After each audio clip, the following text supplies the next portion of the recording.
Upon the fiery lake of hell, the fallen angels lay scattered, defeated yet not devoid of the pride that had led to their fall. Their leader, Satan, once hailed as the morning star, rose above the rest, his visage marred by battle scars yet retaining a vestige of his former glory. He roused his legions with a speech that stoked the fires of rebellion afresh in their hearts. There, amidst the sulphurous air and the dark, desolate landscape that was their new domain, they conspired to exact vengeance upon the Almighty, setting their sights on his most vulnerable creation, man. The infernal assembly moved as one, rising from despair, their unity forming the foundation of their newfound realm. They constructed Pandemonium, a towering fortress, which stood as a testament to their undying defiance and a throne from which Satan might challenge the heavens. Here, in this grand palace wrought from the underworld's deepest metals, they would forge their plan to undo God's work, to lead astray the beings made in his image. Satan, amidst his peers, stood as a beacon of revolt, an entity not content to suffer his punishment in silence.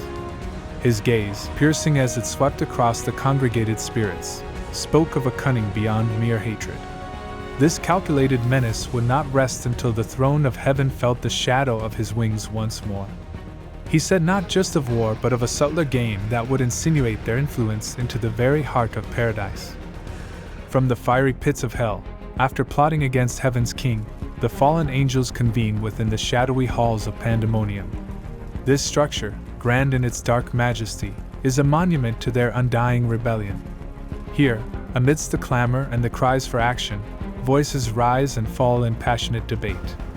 Each demon presents its vision for its future, some clamoring for war, others for subtler forms of defiance. The great Satan presides over this infernal parliament, listening intently to his once celestial brethren now turned co-conspirators. The council of the damned reaches no easy consensus. Belial, with his honeyed words, argues against a direct assault on heaven, warning of the futility and the further suffering it would bring. Mammon speaks next, his voice echoing through the vast chamber, advocating for the acceptance of their plight, to forego the thoughts of heaven, and instead to strive for a kingdom of their own in hell. His speech appeals to his fellow devil's pride, suggesting they could find perverse freedom in embracing their fallen state, and its accompanying inferno. Beelzebub, second only to Satan in might, steers the debate toward a cunning plan that captivates the assembly. Why not corrupt the new world and its inhabitants, the humans God favors? This proposition catches like wildfire among the ranks. By tempting man to sin, they could enact a subtler revenge, undermining God's plan for his new, beloved creation. Satan, enthralled by this scheme, volunteers to undertake the perilous journey to this fresh and pure earth alone. His offer is met with resounding approval as the assembly finds a new sense of purpose in this insidious plot. Thus, their dark council ends, and Satan prepares to set forth on his treacherous mission, a lone figure against the vastness of the unknown. As the infernal debate concludes and Satan embarks on his perilous journey toward earth, the scene shifts to the heavens, where the omniscient God observes all. He watches as Satan navigates the vast gulf between worlds with the malignant intent of corrupting his newest creation, humankind. Despite Satan's cunning, God's foresight pierces through the impending treachery, recognizing the choices that man will make and the ensuing fall. Within the radiant courts of heaven, God addresses the assembly of angels, speaking of the free will he has granted to all his creatures, including man. He elucidates that man's fall will result from his choice, not divine imposition. In his infinite wisdom, God reveals the grand plan of redemption that hinges upon the sacrifice of his Son, an offering to atone for man's transgression. The angels listen, awestruck by the depth of God's mercy and the unfathomable love he holds for his creation. Meanwhile, Satan cleverly maneuvers through the celestial defenses, tricking Uriel, the guardian of the sun. He disguises himself as a junior angel, seeking to learn about man's whereabouts. Uriel, deceived by Satan's guise, directs him towards earth. Satan, now with a clear path, continues his descent, his heart set on ensnaring humanity in his rebellion against the divine. Buoyed by his rebellious resolve, Satan journeys on until he alights upon earth, entering the pristine Garden of Eden. There, He is struck by the contrast between the beauty of this new creation and the fiery despair of hell from whence he came. Envy courses through him as he witnesses the splendor and tranquility of this untouched paradise. High upon a vantage point, he surveys the garden, beholding the bounty of creation at its purest, the trees laden with luscious fruits, the flowers exuding divine fragrances, and the animals living in harmony. Amidst the wonders of Eden, Satan espies the pinnacle of God's creation, Adam and Eve, resplendent in their innocence. They move with grace, tending to the garden, and their words to one another are filled with love and simple wisdom. Satan's envy curdles into hatred as he watches from his hidden perch. He sees in them the image of God's glory and his lost state, further fueling the fire of his malice. He resolves to sully this pure tableau, to lead these perfect beings into the same rebellion that has become his eternal torment. Meanwhile, in his omniscience, the Almighty perceives the peril that now lurks in Eden. To guard against the impending deception, he dispatches the archangel Raphael to earth with a mission: to enlighten Adam of his precarious position and to arm him with knowledge against the snares of Satan. Raphael descends with heavenly speed, arriving in Eden as a being of light and wisdom, ready to fulfill his task and guide the first humans in their innocence against the coming storm of temptation. Then, Raphael sits with Adam and Eve in the shade of Eden's verdant bowers.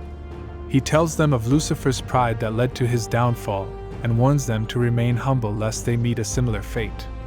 Raphael explains that Lucifer, once God's favored angel, grew envious of the sun's status. This envy spurred him to rally other angels to his cause, promising them freedom from servitude, but leading them instead to ruin. Raphael recounts the harrowing battle that erupted in heaven. Archangel Michael led the loyal forces, while Lucifer, now Satan, commanded the rebel angels. The fierce conflict shook the foundations of the heavens until the second day, when the Messiah, clad in celestial armor, rode forth in a chariot of divine wrath. He effortlessly banished the rebels, hurling them down from the bliss of heaven into the depths of hell. The angelic messenger then exhorts Adam to resist any thoughts of rebellion against God's one prohibition, the tree of knowledge. He emphasizes that their obedience shows their love and gratitude towards their Creator, who has granted them the entirety of paradise save for that single tree. Raphael's words are intended to guide the first humans, arming them with the knowledge to protect their pure state and preserve the perfection of their garden home. Heeding the grave recount of rebellion in heaven, Raphael unfolds the saga of war that shook the very foundations of the celestial realm. The loyal angels, led by Michael and Gabriel, stood arrayed in mighty formation against the insurgent forces of Satan, once brethren of the same ethereal cloth. The fierce and harrowing battle raged with a fury never before witnessed. Both sides, equally matched in might and valor, clashed with weapons forged of heavenly light, their combat resounding through the empyrean vastness. On the first day of conflict, the celestial beings grappled with a ferocity that mirrored the passions of their convictions. Adorned in armor that rivaled the brightness of 1,000 suns, Satan led his legions with a charisma that belied his nefarious intent. Michael, in response, rallied the faithful host with words of divine strength, their blades flashing as they met their adversaries with force and fortitude. The tumult of their strife reverberated, causing the stars to pale in awe. As the second day dawned, the balance of the fray yet hung uncertain. Then the Messiah, heeding the plight of the righteous, descended upon the field. Clad in might that eclipsed the assembled warriors, he, riding a chariot of heavenly flame, cast a resplendence that pierced the shadow of rebellion. With a mere sweep of his arm, the sun sent the rebel angels hurtling down from the celestial heights, their fall a testament to the unfailing justice that governed the cosmos. The war culminated in this divine intervention, and the once pristine expanses of heaven were left to mourn the loss and betrayal of their kind, even as peace was restored. Building on Raphael's disclosures, the angel shares the wonder of creation. For 6 days, the universe took form out of the void. Light split from darkness, the stars flung into the firmament, the seas gathered, and land emerged. Vegetation sprouted, painting the world in verdant hues, and the skies, seas, and land were soon teeming with life. The crescendo of this divine workmanship was reached when man was crafted from the dust, imbued with life by God's breath. and placed in the idyllic Garden of Eden. Raphael eloquently recounts the majesty of Earth's shaping. Each day, God called forth different elements of the cosmos, from the celestial bodies that govern night and day to the smallest creatures that walk the earth. The sun, moon, and stars were fixed into the heavens to delineate time and seasons, serving as luminous guardians for the nascent world. All creatures, great and small, were summoned into existence, each according to their kind, all orchestrated by the divine command that resonated through the emptiness to spark the miracle of life. On the final day, God's creative fervor culminated in his rest, reflecting upon the splendor and harmony of his creation. All was in perfect balance, with the creatures of the earth, the sea, and the air in peaceful coexistence. As the steward of this earthly paradise, man was appointed to tend and keep the Garden of Eden, live in joy, and commune directly with his Creator. Thus, in a realm where peace reigned, Adam and Eve began their lives surrounded by the pure beauty of a world untainted by sin. Following Raphael's dire warnings and the recounting of celestial conflicts, Adam turns to a more personal account, sharing his own experiences of awakening consciousness in the freshly sculpted world of Eden. He speaks of his first impressions of the garden, the creatures, and the beauty that enveloped him. With vivid clarity, he remembers his initial solitude and longing, which prompted a prayer to his Creator for a companion to share in the wonders of paradise. In response to Adam's earnest plea, God caused a deep sleep to fall upon him. It was from Adam's own flesh that Eve was formed, crafted to be his equal and companion.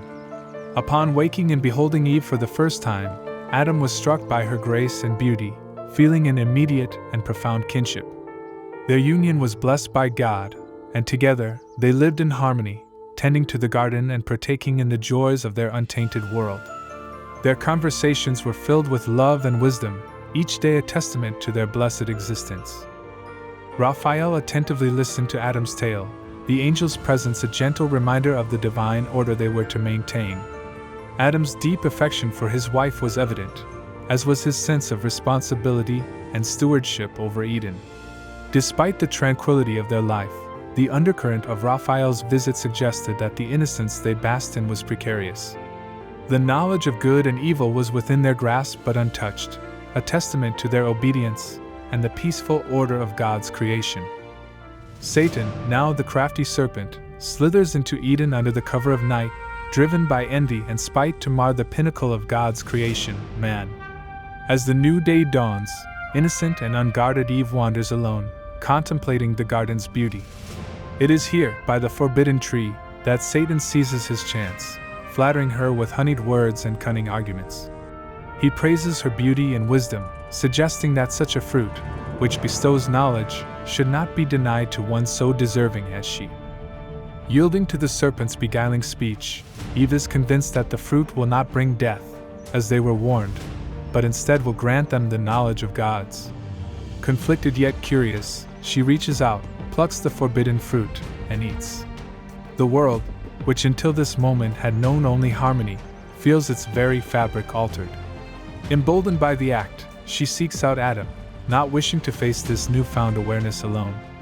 Stricken by the sight of Eve and the fruit she offers, Adam chooses to share her fate. He eats, driven by love, knowing well the gravity of this transgression and the bleak future it could unleash. As the fruit's juice touches their tongues, the scales of innocence fall from their eyes. They see each other anew, not with the pure love they once shared, but with a rush of shame at their nakedness. They fashion crude coverings from fig leaves, but their inner peace is shattered. They turn on each other in blame, and the harmony of Eden is broken.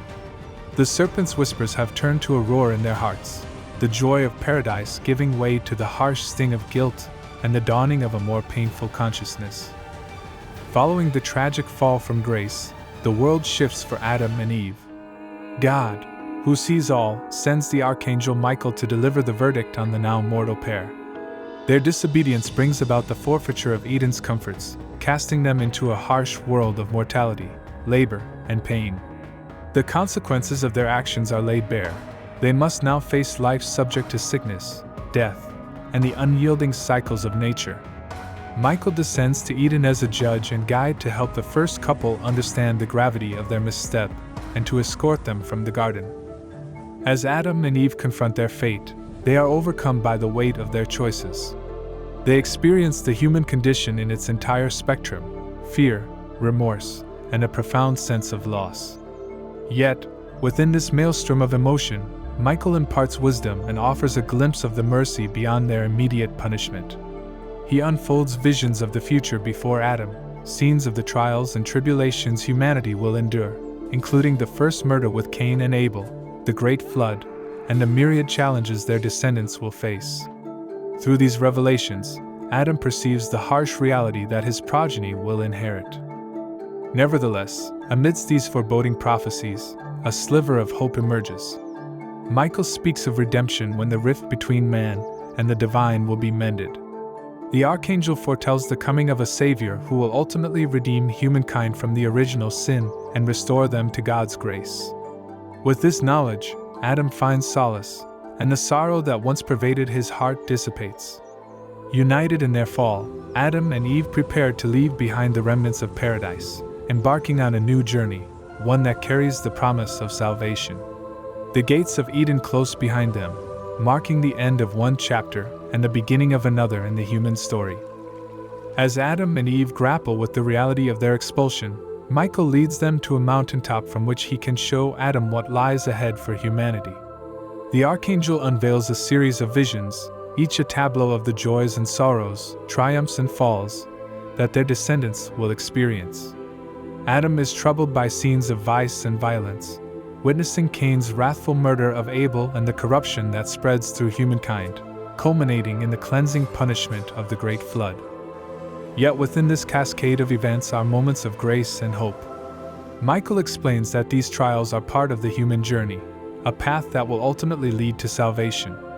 He shows Adam the strength and virtue that will emerge among men, the steadfastness of Noah and his family, the covenant God will make with Abraham, and the laws he will bestow upon Moses. Through these figures, Adam sees the potential for good and the resilience of his progeny. Michael offers consolation to the first man as the visions end, assuring him that although his physical offspring will face hardship and death, they can still attain eternal life through faith and obedience to God's will. Heartened by the final revelation of the Messiah who will bring redemption to all humankind, Adam accepts his own mortality and the bitter exile from Eden. Hand in hand with Eve, he descends the mountain, not as a fallen figure, but as the forebearer of hope for all human generations to come. As Adam and Eve prepare to leave paradise, the archangel Michael offers them solace. He reassures them that though they have fallen, their lineage shall one day be restored through repentance and the Messiah's sacrifice. This future promise of salvation provides a balm for their wounded spirits. Despite the sorrow of their immediate exile, a glimmer of hope shines through the dark cloud of their transgression. They grasp the promise that their earthly progeny will have a chance at redemption and an eternal home, offering some comfort as they take their first steps into a new, harsher world. Guided by Michael, they traverse the once blissful garden, now barred to their return. The way is fraught with emotions. Regret and grief mingle with a budding hope. The angel imparts wisdom to them, counseling patience and faith in the divine plan. As they listen, the weight of mortality settles less heavily on their shoulders. Their legacy, Michael assures them, will be one of struggle but also of profound significance. Humanity will endure through the ages, carrying the spark of divine hope. Upon reaching the gates of Eden, a profound sadness at their loss is tempered by the prospect of mankind's eventual redemption.